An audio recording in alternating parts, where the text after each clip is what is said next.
तो हेलो दोस्तों, आप लोग कैसे हैं? उम्मीद करते होंगे आप लोग बहुत ही अच्छे होंगे। अब आपकी एग्ज़ाम समय बहुत कम बच गई है दोस्तों। जहां हो वहां पे जी जान लगा दो। और आपका ड्रीम है 450 प्लस नंबर लाना, और आप चाहिएगा, मेहनत कीजिएगा तो 450 प्लस नंबर आ जाएगा। आज हम आपको अवतल दर्पण में 1 = r/2 सिद्ध करने वाले हैं, या r/2f सिद्ध करने वाले हैं, तो सीधे 5 नंबर या 6 नंबर में क्वेश्चन आती है। अब देखिए, बढ़िया से आपको हम बताने वाले हैं। अवतल दर्पण में हमें सिद्ध करना है, तो सबसे पहला अपना कॉन्सेप्ट होगा, एक हम दर्पण का फिगर बनाएंगे। और वह दर्पण कैसी होना चाहिए? तो अवतल होना चाहिए। अवतल दर्पण इसी टाइप का रहता है। आप लोग पढ़े होंगे कि अवतल दर्पण का भाग परावर्तक सतह धंसी हुई रहती है। जैसे देखिए, ये आपका अवतल दर्पण है, ये आपकी कैसी दर्पण है? अवतल दर्पण है। ये आपका अवतल दर्पण है, ये आपका कैसा दर्पण है? अवतल दर्पण है। अब देखिए, अवतल दर्पण में ई जो हम एक किरण खींची, रेखा खींच रहे हैं, जो कैसा अक्ष है? तो प्रधान अक्ष है। ये कैसा अक्ष है? प्रधान अक्ष है। ये इसका सेंटर है। इसका क्या है? सेंटर है। हम दर्पण का नाम देते हैं एम और एम डैश। अब देखिए, यहाँ से एक आपतित किरण जाएगी, और यह दर्पण से टकराने के बाद प्रधान अक्ष को जिस बिंदु पे काटेगी वह फोकस कहलाएगी। क्या कहलाएगी? फोकस कहलाएगी। इस किरण का नाम हम दे देते हैं ए बी। क्या नाम दे दिए? A B. अब देखिए, फिगर समझिए क्या किए। सबसे पहले अवतल दर्पण वाले प्रधान अक्ष पर पी और सी को हम दर्शाएं। उसके बाद ए बी एक आपतित किरण बनाएं, और यहाँ से आप पढ़ रहे हैं कि दर्पण से परावर्तन के बाद जब आपतित किरण दर्पण से टकराती है, तो दर्पण से टकराने के बाद प्रधान अक्ष को जिस बिंदु पर काटती है वो फोकस होती है। और कुछ नहीं करना है, एक सेंटर से इस पे अभिलंब खींच देना है। सेंटर से क्या खींच देना है? अभिलंब खींच देना है। तो ये आपको लाइन जो दिखाई दे रही है वह क्या है? अभिलंब है। क्या है? अभिलंब है। अब जैसे आप समझिएगा, ये आपका लाइन क्या दिखाई दिया? तो अभिलंब दिखाई दिया। अब समझिएगा बढ़िया से। अब इसमें माना कि क्या बात लिखेंगे से समझो। देखिए, ये आपका कोण 1 है, और ये आपका कोण क्या है? 2, और ये एगो कोण बना जो 3। अब देखिए, इसमें लिखने वाली बात क्या है समझिए, एकदम सिंपल वे में आपको हम समझा देंगे। माना कि m तथा m डैश एक अवतल दर्पण है। माना कि m तथा m डैश, m तथा चाहे m तथा m डैश एक अवतल दर्पण है। कैसा दर्पण है? अवतल दर्पण है। माना कि m तथा m डैश एक अवतल दर्पण है। इतना समझ में आ गया छोटे? जिसका ध्रुव P, जिसका ध्रुव क्या है? P है। जिसका ध्रुव P, वक्रता केंद्र C, वक्रता केंद्र C, AB आपतित किरण है। AB कैसा किरण है? आपतित किरण है। आपतित किरण है। AB आपतित किरण है, जो दर्पण से परावर्तन के बाद, दर्पण से खोजी के बाद, परावर्तन के बाद, दर्पण से परावर्तन के बाद फोकस से होकर गुजरती है। फोकस से होकर गुजरती है। दर्पण से परावर्तन के बाद कहाँ से होकर गुजरती है? फोकस से होकर गुजरती है। फोकस से होकर गुजरती है, गुजरती है। फोकस से होकर गुजरती है। और सी ए जो है अभिलंब है। सी ए क्या है? अभिलंब है। सी ए अभिलंब है। सी ए अभिलंब है, जैसा कि चित्र में दिखाया गया है। जैसा कि चित्र में दिखाया गया है, दिखाया गया है। एक बात फिर समझिए आप, हम क्या लिखे इसमें? कुछ ज्यादा बात नहीं लिखे, हमें ही लिखे कि माना कि m तथा m डैश एक अवतल दर्पण है, जिसका ध्रुव P है, फोकस वक्रता केंद्र C है, AB आपतित किरण है, जो दर्पण से परावर्तन के बाद प्रधान अक्ष को जिस बिंदु पर काटती है फोकस कहलाती है। तो दर्पण से परावर्तन के बाद ये आपका B है बाबू, P की तरह लग रहा था। दर्पण से परावर्तन के बाद फोकस से होकर गुजर जाती है। CA अभिलंब है। CA क्या है? अभिलंब है, जैसा कि चित्र में दिखाया गया है। इतना बात आपको लिखना है। अब हम इसे सिद्ध करते हैं। हमें सिद्ध करना है a/r/2। चलिए, ये पहला स्टेप हो गया। अब हमें इसे सिद्ध करते हैं। देखिए, कोण 1 और कोण 2, यहाँ लिखेंगे कोण 1 बराबर कोण 2। कोण 1 और कोण 2 आपस में बराबर है, और इसको हम समीकरण फर्स्ट मान लेंगे। ये बराबर कैसे है? तो कहेंगे परावर्तन के नियम से। परावर्तन के नियम से पढ़े ना, आपतन कोण बराबर परावर्तन कोण होता है, परावर्तन के नियम से। चलिए, यहाँ तक कोई दिक्कत? अच्छा, कोण 1 और कोण 3 भी आपस में बराबर है। कोण 1 बराबर कोण 3, इसको हम समीकरण सेकंड मानते हैं। कोण 1 और कोण 3 कैसे बराबर है? एकांतर कोण। ये दोनों कोण आपस में कैसा है, एकांतर कोण है। कैसा है, एकांतर कोण है। तो कोण 1 और कोण 3 कैसा कोण है, एकांतर कोण है। चलिए एकांतर कोण से या एकांतर अंतर कोण बोल सकते हैं, एकांतर कोण, एकांतर कोण। चलिए अब देखिए, यदि दो समीकरण का LHS या RHS बराबर हो, यदि LHS बराबर होता है तो उसका RHS बराबर होता है, और RHS बराबर होता है तो LHS बराबर होता है। या यहाँ तक समझ में आ गया। तो समीकरण फर्स्ट और सेकंड का LHS बराबर है, इसका मतलब इसका RHS भी क्या होगा, बराबर होगा। तो कहेंगे चूंकि कोण 2 बराबर कोण 3, कोण 2 बराबर कोण 3। अच्छा एक बात समझो छोटे, कोण 2 और कोण 3 जो है वह एक ही त्रिभुज में है। देखिए ये आपको ये त्रिभुज है जो एक ही त्रिभुज में दोनों है। तो यदि एक त्रिभुज के दो कोण बराबर होती है तो उसके सामने वाला भुजा जो होता है वह बराबर होता है। तो कोण 2 के सामने वाला भुजा का नाम है CF, हम बोलेंगे कि CF, CF है बराबर कोण 3 के सामने वाला भुजा का नाम है AF या F है, AF। इस समीकरण आपका क्या हो गया, थर्ड हो गया। अब बढ़िया समझो छोटे, ये बिंदु A जो है, बिंदु A, ये दर्पण का द्वारक छोटा है, इस चलते बिंदु A होगा जो बिंदु P पर होगा। क्या होगा, बिंदु P पर होगा। लिखेंगे बातों के कि दर्पण का द्वारक छोटा है, दर्पण के द्वारक छोटा है, दर्पण का द्वारक क्या है, छोटा है।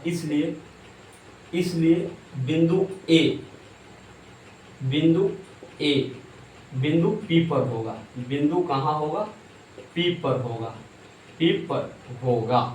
अब समझिए बढ़िया से, कि जब बिंदु A है जो बिंदु P पर होगा तो जितना दूरी PF होगा उतना ही दूरी F होगा कि नहीं होगा, होगा। ये तो सिंपल बात है। अगर ये बिंदुआ को हम A है बाबू, जहाँ हम यहाँ P पर लिख दे तो जितना PF है उतना ही क्या हो जाएगा, F हो जाएगा। तो हम कहेंगे कि PF बराबर क्या हो जाएगा, AF। इस समीकरण हम 4 मान लिए, समीकरण क्या मान लिए, 4 मान लिए। अब देखिए थर्ड और 4 का RHS बराबर है तो LHS भी क्या हो जाएगा, बराबर हो जाएगा।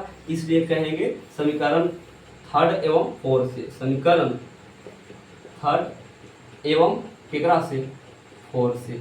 समीकरण थर्ड एवं 4 से देखिए ये दोनों का LHS RHS बराबर है तो LHS भी बराबर होगा। यानी CF बराबर क्या हो जाएगा, PF, CF बराबर क्या हो जाएगा, PF। अच्छा अब बताइए P से C तक को हम दूरी लिखना चाहते हैं, PC बराबर, देखिए P से C तक जाएंगे तो पहले हमको P से F जाना होगा और F से क्या जाना होगा, C जाना होगा। यानी हम कहेंगे PF, सोची कहेंगे PF plus FC, PF plus FC। क्या यहाँ तक बात आ गया समझ में छोटू, आ गया। चलिए हम विश्वास करते होंगे कि यहाँ तक समझ में आ गया होगा। अब बताओ हुआ कि PC तो PC बराबर PF तो PF। अच्छा एक बात समझो छोटे, ये जितना CF है चाहे FC कहो उसका मान PF है कि नहीं है। इसको हम CF कहें या FC कहें दोनों सेम है, तो क्या FC के जगह पर हम PF बैठा सकते हैं, आप कहिए बिल्कुल सर आप बैठा सकते हैं। तो PF हो गया। अब बताओ यहाँ पे PC बराबर PF और PF के वो PF 2PF हो गया, कितना हो गया 2PF। अब थोड़ा सा हम यहाँ आपको कर देते हैं, समझिएगा इस कोना में आप समझिएगा। बताइए P से C तक की दूरी को हम वक्ता त्रिज्या बोलते हैं और वक्ता त्रिज्या को सूचित करते हैं R से। तो PC बराबर R हो गया। आइए बताओ 2 तक 2 और P से F तक की दूरी को PF कहने को मतलब यहाँ से यहाँ तक, तो P से F तक की दूरी को फोकस दूरी कहते हैं और इसको सूचित करते हैं F से। तो R बराबर क्या आ गया, 2F आ गया। हमें सिद्ध करना F बराबर R/2 चाहे R बराबर 2F दोनों सेम है। अब यहाँ से हम F का मान निकालेंगे तो इस साइड 2 गुना में इस साइड भागा में, यानी F बराबर क्या आ गया R/2। तो ऐसे हमको सिद्ध करना था कि F बराबर R/2 सिद्ध करें। हो सकता है एग्जाम में आपको कह दे कि R बराबर 2F सिद्ध करें, तो यहाँ तक छोड़ दीजिएगा। तो ये आपका अवतल दर्पण में F बराबर R/2 था। हम विश्वास करते होंगे कि आपको बहुत अच्छी तरह से आपको समझ में आया होगा। हम ऊपर ही लिख दे 5 नंबर के एकदम भी यही क्वेश्चन है। 1 से 2 बार आप देखिएगा तो आपको माइंड में अट जाएगा। एक बार और हम समझाने की कोशिश करते हैं। देखिए सबसे फर्स्ट स्टेप में आपको दर्पण पारनी है। दर्पण पारने के बाद इसमें ज़्यादा बात नहीं लिखना है, सीधे बात लिखना है कि माना कि आप सबसे पहले दर्पण का नाम लीजिए। तो दर्पण का नाम है M तथा M'। माना कि M तथा M' एक अवतल दर्पण है जिसका ध्रुव P है, वक्रता केंद्र C है, AB आपतित किरण है, जो दर्पण से परावर्तन के बाद प्रधान अक्ष को जिस बिंदु पर काटती है यानी फोकस है। ए भी आपतित किरण है जो दर्पण से परावर्तन के बाद फोकस से होकर गुजर जाती है। कहां से होकर गुजर जाती है? फोकस से होकर गुजर जाती है। सी ए जो है ये तो अभिलंब खींचे थे, सी ए अभिलंब है जैसा कि चित्र में दिखाया गया है। तो ये माना कि एकदम सिंपल बात था, कोई बड़ा बात नहीं था। उसके बाद कोण एक और कोण दो को बराबर किए, तो कोण एक और कोण दो कैसा कोण है? तो कहिएगा कि सर आपतन कोण और ये परावर्तन कोण, और पढ़े कि आपतन कोण और परावर्तन कोण आपस में बराबर होता है प्रकाश के परावर्तन के नियम से। तो कोण एक बराबर कोण दो हो गया परावर्तन के नियम से। छोटे यहाँ तक किसी को दिक्कत है? चलिए, उसके बाद कोण एक और कोण तीन जो है वह एकांतर कोण है। कैसा कोण है? एकांतर कोण है। तो बताइए यदि कोई दो गो समीकरण का LHS बराबर हो तो उसका RHS भी बराबर हो जाएगा। इसका LHS बराबर है तो RHS कोण दो और कोण तीन बराबर हो गया। अब एक बात समझो छोटे, ये आपको त्रिभुज दिखाई दे रहा है, एक ही त्रिभुज में कोण दो और कोण तीन दोनों है। जब एक त्रिभुज के दो गो कोण बराबर होती है तो उसके सामने वाला भुजा बराबर होता है। तो कोण दो का सामने भुजा CF है तो CF, और कोण तीन का सामने वाला भुजा AF है बराबर AF। इसको समीकरण थर्ड मान लिया, एकदम प्यारा सा चीज था। अब कहें कि दर्पण का द्वार जो है जब छोटा है तो दर्पण के द्वारा छोटा होने के कारण बिंदु A वाला ये बिंदु A आपको जो दिखाई दे रहा है बिंदु A वह बिंदु P पर होगा। तो बताइए जब बिंदु A यहाँ आ जाएगा तो जितना दूरी PF होगा उतना ही दूरी क्या हो जाएगा? F हो जाएगा। चलते हम लिखे कि PF बराबर क्या हो गया? F हो गया। चलिए अब बताइए, अब देखिए बढ़िया से, एक समीकरण थर्ड का RHS और समीकरण 4 का RHS बराबर है। तो बताइए जब RHS बराबर तो LHS बराबर होगा, यानी CF बराबर क्या हो जाएगा? PF हो जाएगा। अब बताइए CF बराबर PF हो गया। अब हम यहाँ से यहाँ तक की दूरी को लिखना चाहते हैं, PC बराबर। तो बताइए P से C तक को दूरी को लिखिएगा तो सबसे पहले P से आपको F जाना होगा और F से क्या जाना होगा? C जाना होगा। बताइए यहाँ से यहाँ आने के लिए सबसे पहले आप यहाँ से यहाँ आइएगा तब ना यहाँ आइएगा।